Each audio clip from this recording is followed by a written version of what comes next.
When you sign up to homeschool, you sign up for your personal growth journey.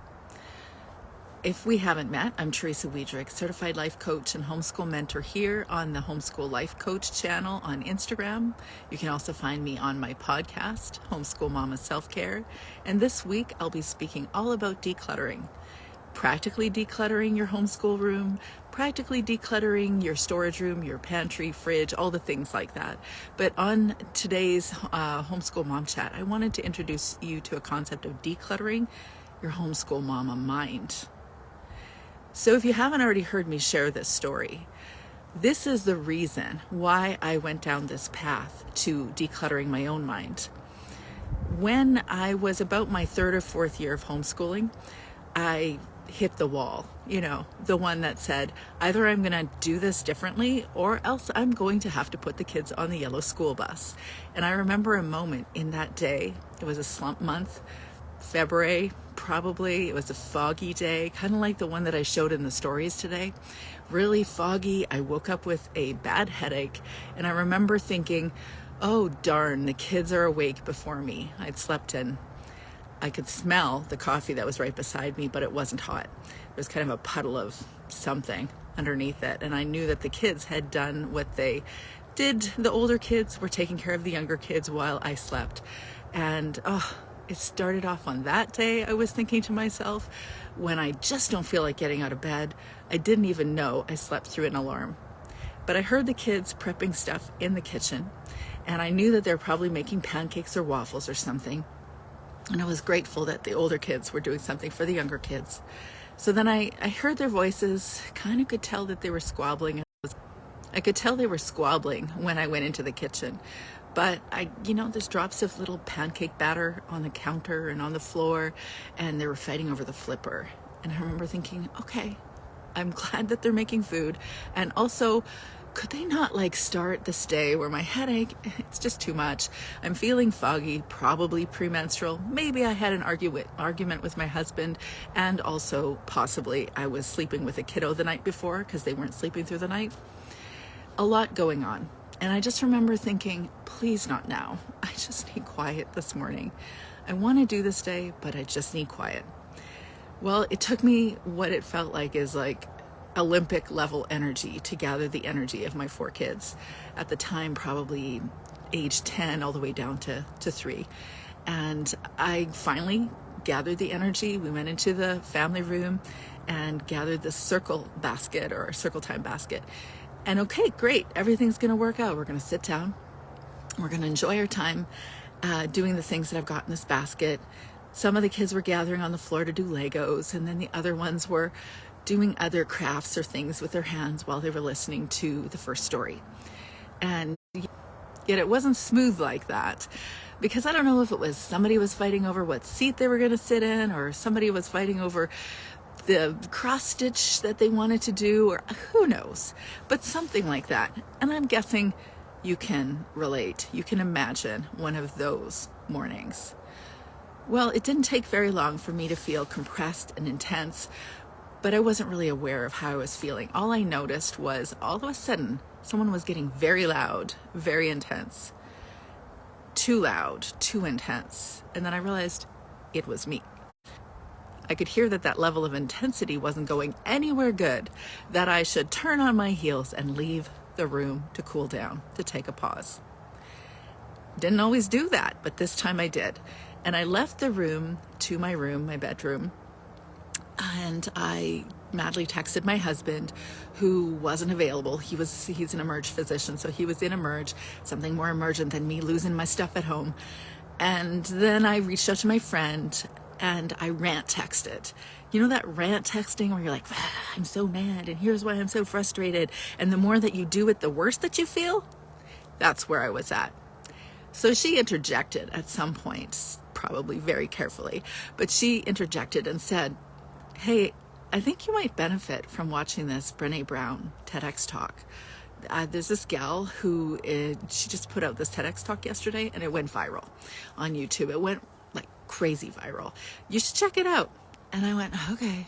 So I peeked my head out and I said to the older kids, can you look after the younger ones? Just take them downstairs to play. We'll do circle time later. Or maybe it was outside. And so they said yes. And then I went back into my room, slumped at the end of the bed on the floor, grabbed, at the time it was my computer, and I was reading or watching this video of this woman with chunky black shoes, a jean jacket, and this beautiful blonde coif. And she said something about addressing who you really are, addressing your needs, knowing that we have to acknowledge the things that make us feel ashamed, the things that we don't really want to acknowledge in our lives. We need to address our needs and who we really are. Be authentic, really own our stories. And I remember thinking, nope. That's not been me. That's not been my experience, and I don't know how to do that. In fact, who am I anyway? I have no idea. All I know is that about 20 minutes ago, I was not even aware that I was yelling. I was so intense. It was sort of surreal. I knew there was loud noises, but I didn't even know it was me. That's how intense I'd felt. And that trigger, I couldn't even tell you what the trigger was or why I was exactly feeling the way I was feeling. That was about my 3rd or 4th year of homeschooling. I had in that moment a breakthrough realization that it wasn't just the daily challenges of homeschooling and trying to get your kids to be motivated or to sit down and do the thing that you'd planned. It was my internal stories, the ones like unaddressed triggers that I had, or my need for control and my unresolved expectations of what we would actually do every day, or how I would show up, or how they would show up. And that was weighing me down. And here's the hard truth that I had to face, which didn't happen in that moment, and it didn't happen the moment I watched the Brené Brown TEDx talk. It took solidly a few years afterward for me to begin to understand that those triggers were not my kids' fault. They weren't my partner's fault. They weren't anyone's responsibility except for mine. This was surprising for me. The book that I am reading for the next Homeschool Mama book club is called The Awakened Family by Dr. Shefali Tsabary. I'm curious if you've heard about it. This is a book, when I listen to this book, I'm listening to it on audio, and I'd heard a lot about this book. I've seen this woman in interviews many times, but she said these words: "Our children are not ours to control. They're independent souls on their own journey." That quote took me years to understand, but gradually I came to understand it. I think I heard it just yesterday in this audiobook. I have learned that truth, that though it feels like they came from our womb and we're doing everything for them to keep them alive and safe and happy, reality check, we aren't able to control their environment, control who they're supposed to be, control their motivation, or control anything whatsoever around them. And that shift, just understanding that I wasn't in control, my children didn't exist to fix or to fulfill me. Their behavior was simply a mirror to me, reflecting my own internal challenges and triggers. That was an invitation to help me grow and heal. And I don't know about you, I didn't know that that was part of my homeschool mom personal growth journey. That's not what I signed up for. So what does it mean to deal with our own triggers?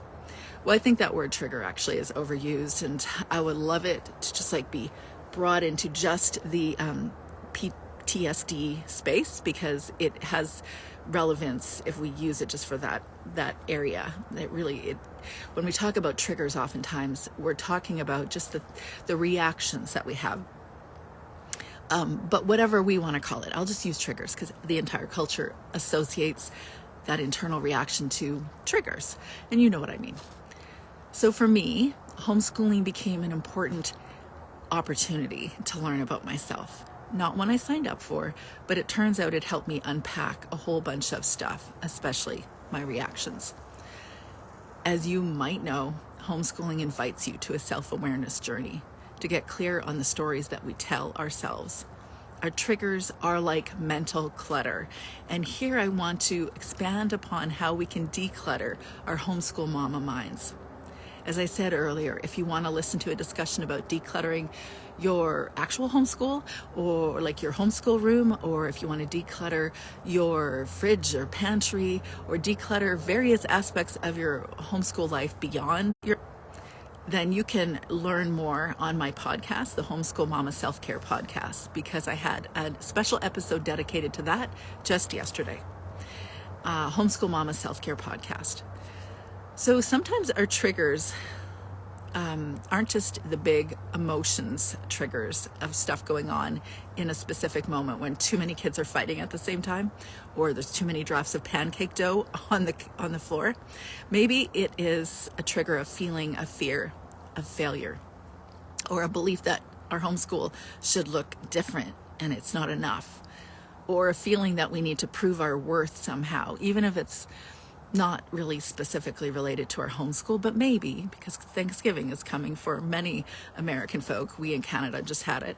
But when we have other people around the kitchen table quizzing our kids on various things that they think that our kids should know at a certain age, it does trigger a sense of, I need to prove myself. Those inner stories, they often show up in our homeschool, impacting our peace, our ability to just be present, our relationship with our kids, and our ability to just enjoy our homeschool lives. But as Shefali Tsabary says, she says, if you want your kids to be free, you must first be free. Our internal work isn't separate from our parenting. It directly affects our kids' internal sense of freedom and their joy. So if you're bogged down by unrealistic expectations or triggers, those things will affect your entire homeschool life, the entire atmosphere of your homeschool family. There was one tool, before I go on with the tool that I'm going to share with you, I'm curious if you relate to this conversation and what it is that you see as your biggest trigger.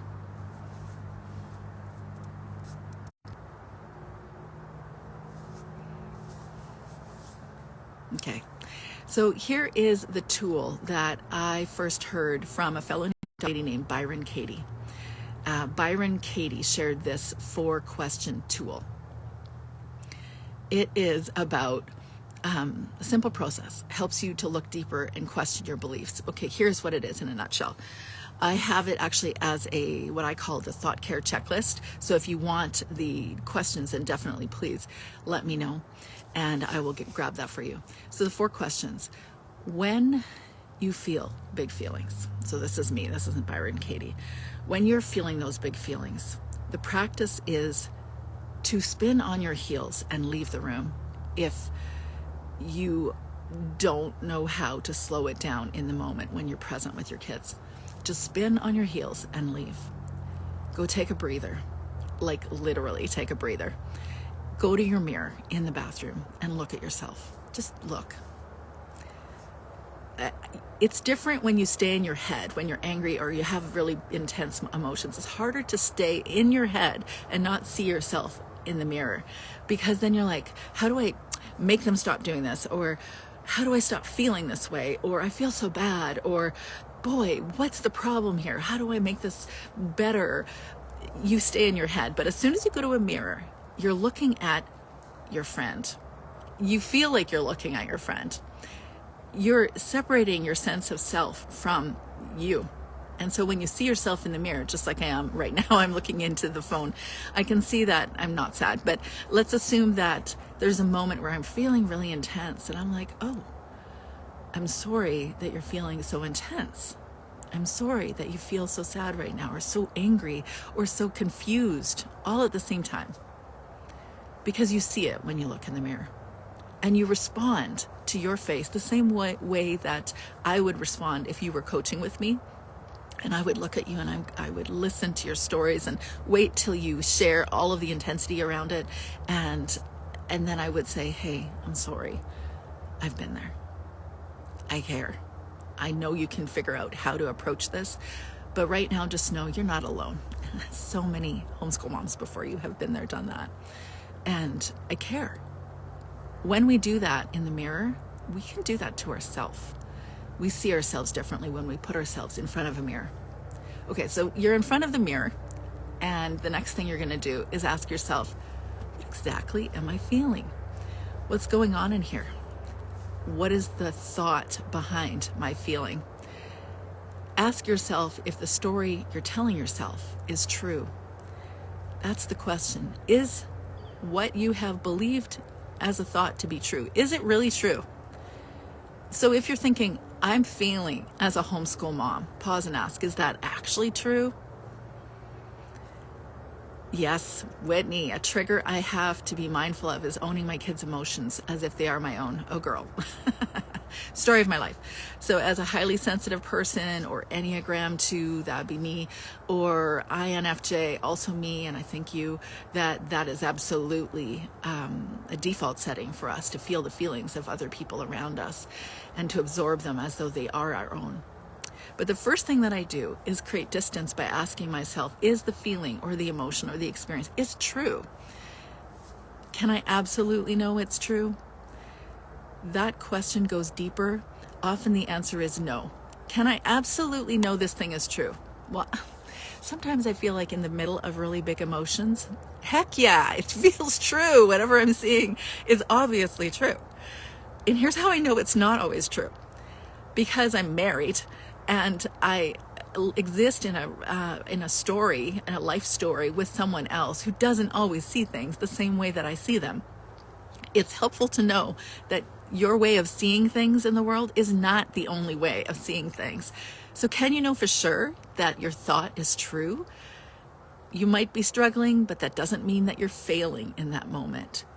If you're asking yourself, I'm feeling like I'm a failure as a homeschool mom, is it true? Well, maybe it's not. How do you react? What like actually happens inside of you when you believe that you are a homeschool mom failure? Seriously, what do you believe? Because I know what I feel. I felt like a sense of, nope, I don't like this. I don't like how I feel. I don't like how I'm showing up. Clearly, I'm a bad mom. This is not going to work for me. I'm doing everything wrong. Why is it everyone else is doing things right? I go into that crisis of confidence, and certainly self-condemning. I feel tense. I feel like I'm more likely to snap at my kids, even though I'm feeling bad about how I'm engaging them. So how do I react? What happens when I believe that thought? That step helps me see the impact of holding on to the thought. Thanks, Whitney. Yeah, I'm glad that you like the mirror practice. I don't remember where I learned about the mirror practice, but it's profoundly and weirdly helpful because it sounds like such an odd thing to do, but actually it is very helpful. So I'm glad that helped. So the first question I'll review is it true? Your big feeling, is it true? The second question, can I absolutely know it's true? Third question, how do I react when I believe that thought is true? And the fourth question, what would I be without that thought? This question is my favorite because it allows me to envision my homeschool day, or how I'm showing up in my homeschool day as a homeschool mom without the weight of the limiting beliefs. So without the thought that I'm failing or that I am a failure, how does that feel?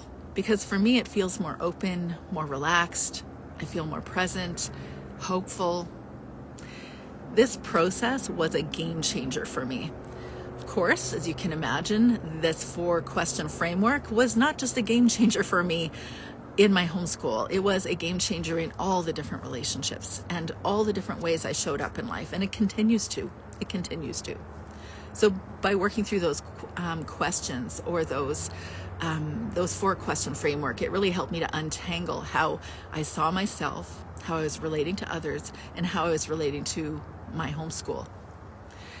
So I've actually put these questions into a free download. It was the very first download I ever created for homeschool moms. I call it the Thought Care Checklist. So if you'd like the Thought Care Checklist, let me know and I'll grab it for you.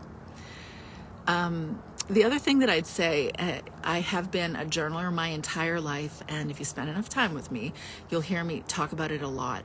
I began developing these journaling workbooks over the last 4 or 5 years because I just see it as a valuable tool when I'm coaching someone, that they need to understand what the source of their frustration is, or their source of self-doubt, or their source of guilt. And you don't always know that unless you have detailed the stories around your big emotions. I've created a specific one called the Big Emotions Journaling Workbook, and it helps you to unpack the stories around your biggest emotions. So if you're interested in that, let me know as well. If I can attach it to the bottom where it says product or something, I'll make sure to do that at the end. One thing I've learned about my big emotions, coming from a child of domestic violence, that's what my background was, is that you have to give yourself permission to feel your feelings.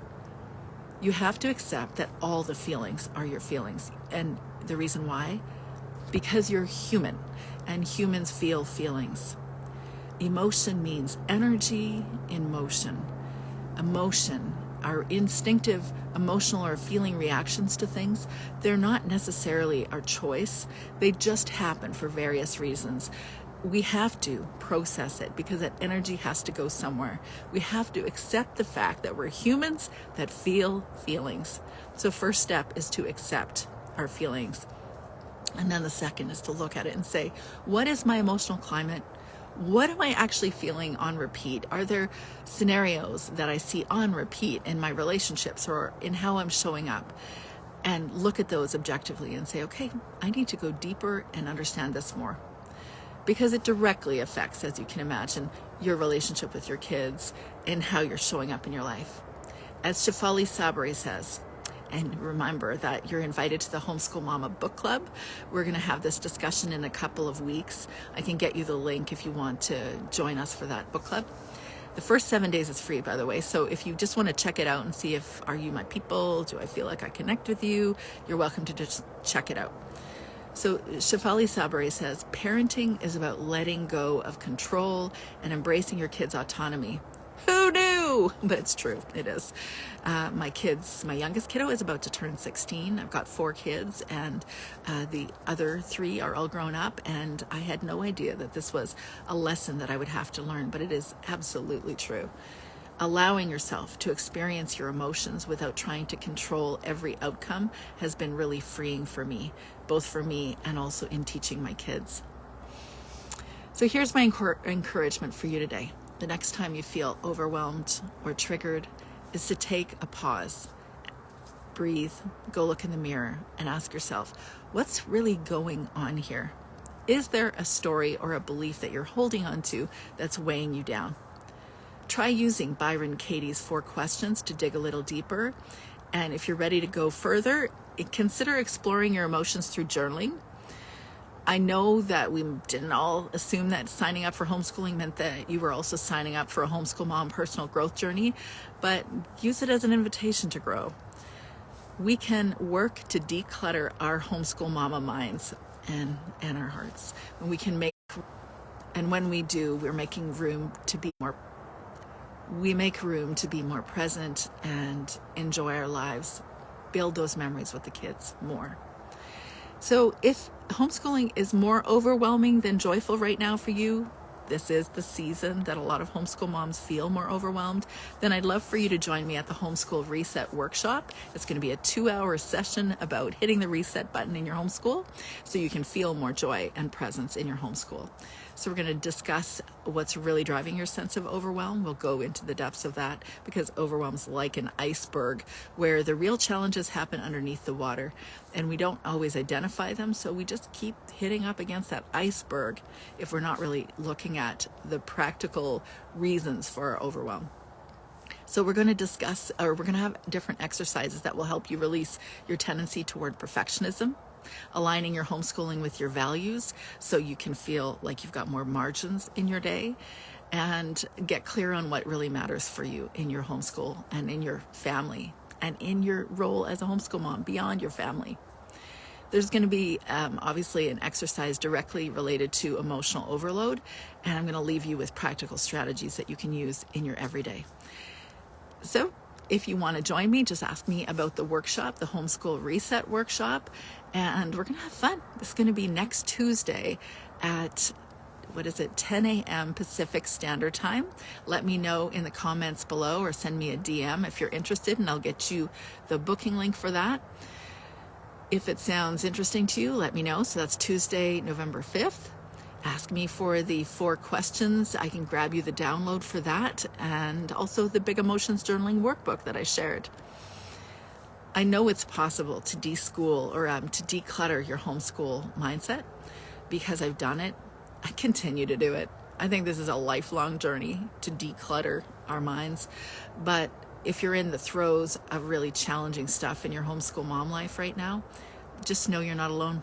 You can do something. If you're proactive, you can shift the tide, or you can change the iceberg, maybe melt the top, maybe melt the bottom so that the top's not quite so sharp and prickly. I hope you have a beautiful week, and we will talk to you soon.